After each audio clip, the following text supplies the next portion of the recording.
Il y a 2 ans, j'ai acheté la réplique de Lotus 7 la moins chère du Bon Coin. Une grosse révision a été faite, changement du moteur, reconstruction intégrale du train avant, modification, bref, une restauration complète. On a galéré à la démarrer, elle a jamais démarré correctement, entre-temps elle est passée en peinture et aujourd'hui on tente une nouvelle fois de la démarrer une bonne fois pour toutes.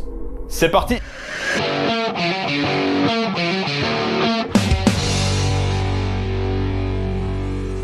La 7 a été peinte par un carrossier du réseau 5 Star et c'est le sponsor de cette vidéo. 5 Star, il propose un panel ultra large de carrossiers dans toute la France. Tu cherches à repeindre ta caisse, comme j'ai fait avec la 7, à faire réparer un pet, ou même refaire la bagnole que t'as mis dans le fossé le week-end dernier, eh ben c'est super simple. Tu cherches une carrosserie 5 Star près de chez toi, sur le site, et tu vas trouver un truc vraiment à côté, parce qu'il y en a de partout en France. Et en plus, ils ont changé tout le style du site, ça a de la tronche. 5 Star, ça a été créé par des carrossiers, donc il y a du beau monde, il y a du savoir-faire, bah, c'est des mecs du métier quoi. Je peux en témoigner, la 7, elle est super bien peinte, elle est magnifique, hein. Il y a eu un taf de dingue dessus, vous pouvez y aller les yeux fermés. Donc là, je viens de vous parler des services et des prestations classiques de 5 Star, mais 5 Star propose aussi aux carrossiers de rejoindre le réseau et de profiter de tous les avantages. Donc on a outils de chiffrage et de gestion, des formations pour rester à la pointe des nouveautés dans le milieu, des apporteurs d'affaires, bref, si vous êtes un professionnel, je vous invite à y jeter un œil. En tout cas, que vous soyez client ou professionnel, je vous mets les liens en description de la vidéo pour trouver la carrosserie 5 Star la plus proche de chez vous. Retour sur le projet 7. Je vous fais un petit récap. Déjà, le moteur d'origine de la voiture, un 1,6 litre Pinto, je l'ai remplacé par un Pinto 2 litres qui devait être à refaire. Donc, le moteur sort de réfection. Donc, il y a eu coussinet, segments, les joints, tout est neuf. Vraiment, tout ce que j'ai pu changer, on l'a changé. Mais on sait que ça va pas être très simple de démarrer le moteur parce que on n'est pas des pros du carburateur avec mon ami Martin. Premier truc, on s'aperçoit qu'il n'y a pas d'allumage, un classique. La tête d'allumage neuve marche pas, mais l'ancienne, elle donne bien des étincelles. Donc on cherche pas plus loin, on met l'ancienne, la neuve elle est pétée, on la met de côté. On se met au point mort haut et on règle la tête d'Elco pour une avance à l'allumage correcte. Voilà, c'est le petit réglage de base. Normalement c'est censé démarrer avec ça. Naïvement et pensant que ça va démarrer en toute tranquillité, on fait même un petit pré-réglage de synchronisation des 2 carbu Weber. Bon, on a un petit peu précipité les choses. Bon, ensuite, un fuite d'essence sur un raccord, un classique. Bon, ça démarre enfin, mais c'est pas fou. Ça fait un max de bruit et de fumée, ça pète dans tous les sens. Martin se prend des coups de châtaigne, laisse tomber. Se suit un enchaînement de tests, de bidouilles et de tentatives pour massacrer batterie et démarreur. Et on arrive à rien du tout. Ça tourne comme une patate et quand on a un réglage qui marche, enfin qui marchouille, hein, on s'aperçoit que c'est pas vraiment normal parce que l'avance à l'allumage, elle est juste délirante. C'est pas censé marcher avec un tel réglage. Donc c'est vraiment bizarre. Et surtout, c'est impossible de lui faire prendre des tours. Tu mets un coup de gaz, le moteur il cale direct, il s'étouffe, ça tire pas le ralenti, ça tourne pas rond, bref, c'est pas bien du tout. Bon, l'un dans l'autre, dans notre malheur, on évite le pire, parce que on manque de flinguer le moteur, parce que la pompe à huile, elle était pas raccordée. Un classe non, là c'est juste moi qui ai fait de la merde, j'ai oublié de mettre le petit téton là, et donc la pompe ne tournait pas, et donc le moteur n'était pas en huile. On répare tout, et on retente encore le démarrage, cette fois-ci avec de l'huile, c'est mieux. Finalement, le carnage se stoppe avec le démarreur qui décide de rendre l'âme. Gros, c'est bon, tu vois bien que ça démarre pas ton truc. Le planning fait que la voiture part en peinture chez 5 Star, justement. Puis, une semaine après, elle est à Lyon, au salon Epoch Auto. Elle est exposée, elle est belle, mais dessous, ça ne démarre pas. Alors, les gens y ont vu que du feu. Et depuis, la voici dans le nouvel atelier pour une nouvelle tentative de démarrage et surtout pour comprendre le pourquoi du comment que ça ne démarre toujours pas. Bon, premier truc, on commence par changer le démarreur, évidemment.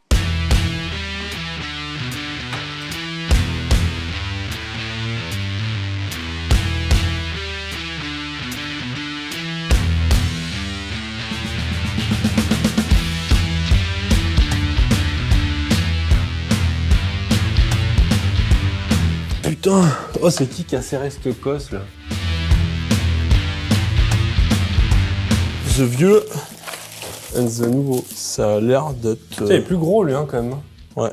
Dieu, il est gros, hein. Tu il est gros, ouais. Le moteur, je vous l'ai dit, un Ford Pinto 2 litres monté sur une boîte et une cloche d'embrayage de Ford Sierra. C'est tout à fait habituel, la Ford Sierra a eu un Ford Pinto monté sur sa boîte, ça paraît logique, donc rien de trop sorcier, mais il y a une subtilité. La Ford Sierra donneuse de la Seven est une version anglaise avec le volant à droite. Vous voyez toujours pas le souci, mais normal, je vais vous expliquer. Sur la version RHD, le démarreur et la commande d'embrayage sont inversés aux versions LHD, donc volant à gauche. À mon avis, c'est parce qu'il y a de la place qui manque. Côté pilote, il y a le pédalier, il y a le volant, il y a machin. En tout cas, ils ont fait deux cloches différentes et le démarreur aussi est différent. C'était là la subtilité, donc j'ai bien fait gaffe à prendre un démarreur anglais. Putain, la dégaine. On est aussi propres les deux. Le démarreur est remonté, on sait pas encore si... S'il tourne. Donc, en tout cas, il se monte, donc c'est bien. On va procéder au truc qui fait que ça ne démarre pas depuis le début, à savoir l'ordre d'allumage. À la base, on était à 1, 3, 4, 2. Ouais, le standard. En théorie, c'est tous les moteurs 4 cylindres fonctionnent comme ça. Voilà. Mais visiblement, il y en a un qui fonctionne pas comme ça, bah c'est celui-là. Donc ça, c'est un 1, 2, 4, 3. 1, 2, 4, 3. Voilà. Bon, on va essayer. On n'a pas trouvé tout seul. C'était à la dernière vidéo, il y a des abonnés qui ont dit mais en fait vous êtes planté d'ordre d'allumage. Tous les symptômes sont là quoi. Ça démarre pas, ça démarre pète pas, à la ça fois crache là, à ça pète l'admission. là, c'est pas stable. On essaie d'accélérer, ça n'accélère pas. C'est sûrement ça, on n'est pas encore sûr, mais c'est sûrement ça. Bizarre, Comme s'il était tout le temps en prise. Il fait un bruit chelou en tout cas. Mon petit souci au niveau du démarreur, on sait pas pourquoi, il galère de ouf. J'ai recompté l'ancien démarreur, il y a 10 dents, et là Martin a fait pareil, il y a 10 dents aussi, donc au niveau du norme de dents c'est bon. En fait, je veux mesurer le centrage. Le machin, il bat quand même un peu. C'est ouais les vis qui le centrent là. Et je veux voir si c'est pareil sur l'ancien ou pas. C'est la merde. On a essayé de démarrer la voiture, et ensuite ce qui s'est passé, c'est que on a voulu refaire un petit peu le PMH, et en essayant de refaire le PMH, Impossible de tourner le moteur. impossible de démarrer le moteur. Moi, je croyais qu'il était serré le moteur. Et en fait, ce qui se passe, c'est que le démarreur était encore enclenché. Donc en gros, le pignon là, Il restait en prise sur le volant moteur. ouais, il restait en prise. Normalement, il monte, il se met en prise sur le volant moteur, et quand le moteur est démarré, touc, il redescend. Ça explique aussi pourquoi le moteur devait bien galérer à démarrer, parce que en fait, il était toujours embrayé au moteur. Et là, un moteur de démarreur, là, tu le tournes pas à la main. Donc là, on a clairement le bâti du moteur qui est bien enfoncé. Et pareil ici, là, c'est la cale. Il y a une espèce de flasque qui se met entre la cloche d'embrayage. Ouais, je vais montrer. C'est une platine qui se met entre le bloc moteur et la cloche d'embrayage. Et en fait, à mon avis, c'est ce qu'on suppose, c'est que le démarreur était tordu. Donc, il appuyait pas correctement sur le volant moteur, et donc l'entre-dents n'était pas bon. Et donc, une fois qu'il était engrainé, il restait coincé et il galérait comme pas possible. Donc, ça foutait la merde, et c'est pour ça que ça fait un peu de limaille. Donc là, on va se débrouiller pour que ça plaque bien, et on reteste. On a rectifié ça pour que le démarreur soit bien plaqué sur la cloche et que l'entre-dents soit bon. Et là, pour ceux qui connaissent pas, un pignon, hop, sur une couronne, tac, deux centres là, on a ce qu'on appelle un anthrax. Et entre les deux, on a un entre-dents. Donc on a des dents, donc là on a la couronne, et là le pignon, il faut qu'on ait ce qu'on appelle un entre-dents. En gros, il faut qu'on ait un petit jeu là, en gros, faut que ça ballotte un petit peu, légèrement. En fait, ça dépend de la taille des dents et de la taille du module. C'est un petit jeu qui est nécessaire, sinon ça marche pas. Et dans le cas du démarreur, en fait, il était même pas axé. Donc cet entre-dents là était pas bon, il était trop serré, et donc quand le pignon s'enclenchait dedans, c'était tellement ric-rac qu'il arrivait même plus à se barrer, donc ça faisait peiner le moteur, on n'arrivait pas à le démarrer. Et ça faisait un bruit de merde. Ah, c'est bon, rien à voir. Ça a tellement rien à voir. Donc maintenant on a un démarreur tout neuf, on revient au point de départ, l'allumage foireux.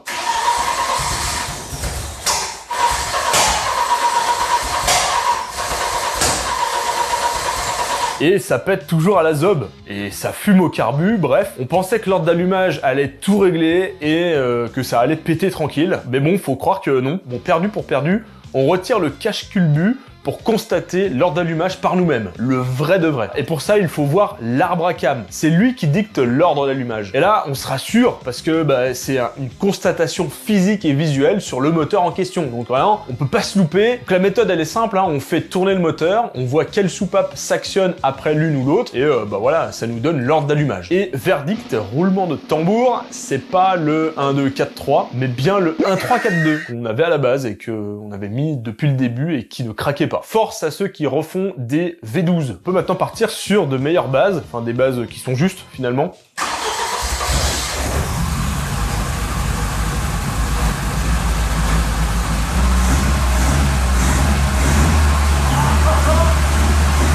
Bon là je suis dans l'incompréhension totale. La voiture tourne, elle tient le ralenti proprement, et on tente de mettre un coup de gaz, chose qu'on n'a jamais réussi à faire, et ça fonctionne. Elle répond au gaz, trop bien quoi. Et en fait c'est drôle à dire, mais on s'était tellement habitué à ce que ce moteur ne fonctionne pas, que là quand il fonctionne, putain mais c'est bizarre. On se prépare pour la lampe strobo. Enfin, on va pouvoir affiner ce truc-là. Ça va nous permettre de régler plus précisément l'avance à l'allumage. Et là, la lampe strobo n'affiche rien de bon. On est censé voir le repère s'afficher sur les graduations d'avance à l'allumage, mais il n'y a rien. Le repère, on le voit, mais il est complètement dans les choux. Il est de l'autre côté.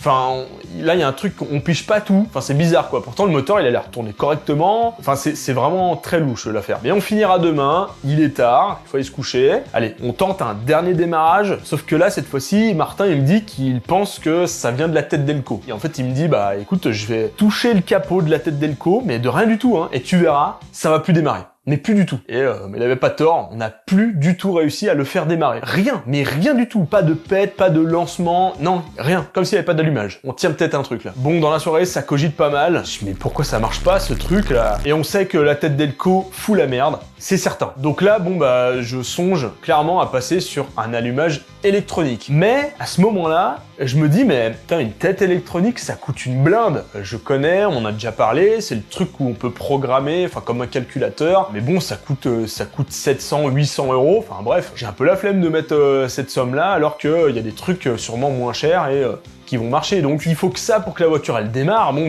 pourquoi pas, mais il faudrait être sûr quoi. Donc je fais mes petites recherches sur le net et je remarque que ces fameuses têtes électroniques, elles ressemblent vachement à la tête neuve que j'avais remis en cause au tout début des essais de démarrage, parce qu'elle faisait pas l'étincelle. Et il s'avère qu'en réalité, cette tête, c'est bien une tête électronique, et que ça remplace les têtes à rupteur mécanique, comme celle que j'ai et qui merde. Et en fait, ce que j'avais pas compris, c'est que les têtes électroniques ultra cher là, à 600 balles, c'est en fait des têtes électroniques programmables. Et en fait, à la base, moi je cherchais une tête d'allumage mécanique, un échange standard quoi. Et je me suis aperçu que ça ne se vendait plus. Comment c'est possible? Comment on répare en fait? Le mec il est chez Ford, il veut réparer sa Ford Sierra, on sait que c'est la tête d'allumage. Il fait quoi le gars? En fait, faut savoir que les têtes électroniques remplacent toutes les têtes mécaniques, parce que ça marche vachement mieux, tout simplement. Mais alors, si on retourne dans mon cas, pourquoi ça a pas marché l'affaire? Et la raison est très simple. Une tête d'allumage mécanique et une tête d'allumage électronique, ça se ressemble comme deux gouttes d'eau à l'extérieur.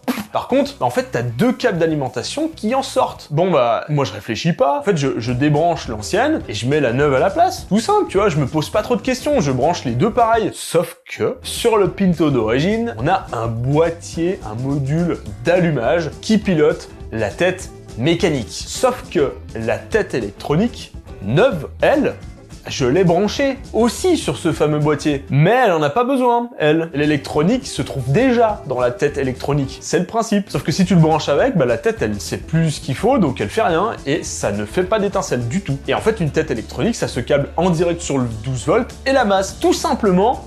Point. Évidemment, après cette trouvaille, j'appelle Martin, et le lendemain, on teste le câblage avec la tête électronique. Et devinez quoi? On a des étincelles cette fois. Elles sont super belles en plus ces étincelles. Donc la tête neuve marche effectivement bien. En fait depuis le début elle marche, elle est neuve. Fallait juste l'alimenter correctement. Ce qui est drôle c'est que Martin il était de passage. Il s'est arrêté à l'atelier. Je lui ai dit viens on teste vite fait le truc. Parce que là ça marchait tellement bien. On s'est dit vas-y on monte la tête, on fait un truc à l'arrache. On met un petit calage à l'allumage à peu près tu vois. Et on tente le démarrage. On peut pas s'arrêter là.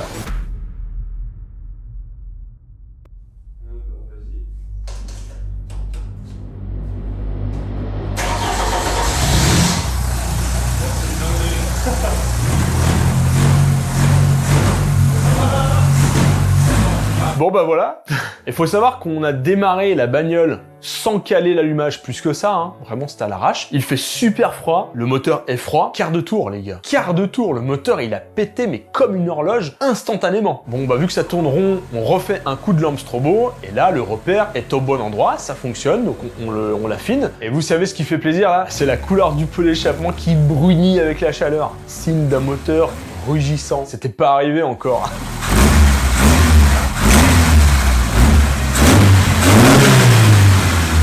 On remonte la caisse au pont et on procède à la vidange de la transmission, boîte et pont. Parce qu'il y a un moment, il faut tester la voiture. Parce que le moteur qui tourne, c'est cool, mais c'est un ensemble une voiture, c'est pas qu'un moteur. C'est parti pour la vis de purge, de vidange, pardon, parce que justement, il n'y a pas de vis de purge. Donc la vis, elle est juste là. En fait, il n'y a pas de vis pour vidanger complètement la boîte. Et donc, on va dévisser ça et on va faire passer une seringue. Et l'idée, c'est que normalement, on devrait avoir un peu moins de 2 litres si c'est bien fait. Si Ford a fait comme tout le monde. Dès que l'huile arrive à ce niveau-là et que ça commence à dégueuler par là, ça veut dire que c'est bon. Parti, on met de la 75-90. Oui, en fait, ça marche. Je dis elle force pas, mais en fait c'est les joints, ils sont dead. Bon, on va réparer d'abord la seringue. On dirait du miel. Et voilà, ça a marché.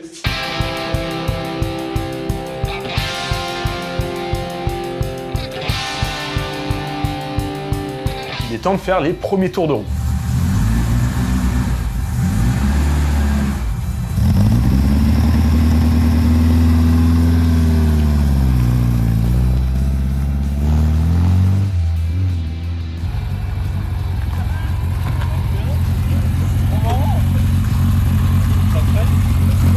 Évidemment, j'attendais ça avec impatience parce que mine de rien, la Seven, depuis le temps qu'elle est commencée, c'est censé être un projet annexe. Le fait qu'elle puisse rouler enfin, déjà qu'elle démarre et qu'elle roule, c'est une bonne victoire. Je suis très content. Les essais, en vrai, sont très satisfaisants. Elle roule et en fait, le charme du carbu, mine de rien, on en a un peu bavé, mais le son, il est carburesque, si j'ose dire. Ah bon, il faudra régler tout ça, hein, parce qu'il faut régler la richesse et tout. Mais bon, ça roule, et ça roule pas trop mal, vraiment, hein, trop cool. Retour à l'atelier GT40, si j'ose dire. J'ai fait quelques modifications sur le faisceau électrique au niveau de la bobine. En fait, j'ai viré le calculateur qui foutait la merde, enfin qui servait à rien, avec cet allumeur, cette tête d'allumeur électronique. Donc là, on a plus de soucis. J'ai démarré le moteur, c'est bon, ça fonctionne. Voilà, la Seven démarre enfin. C'était quand même une grosse galère. Bon, ça fait du contenu vidéo sympa parce qu'elle aurait démarré direct. Ça aurait pas été drôle. Bon, faut dire, on a enchaîné les problèmes.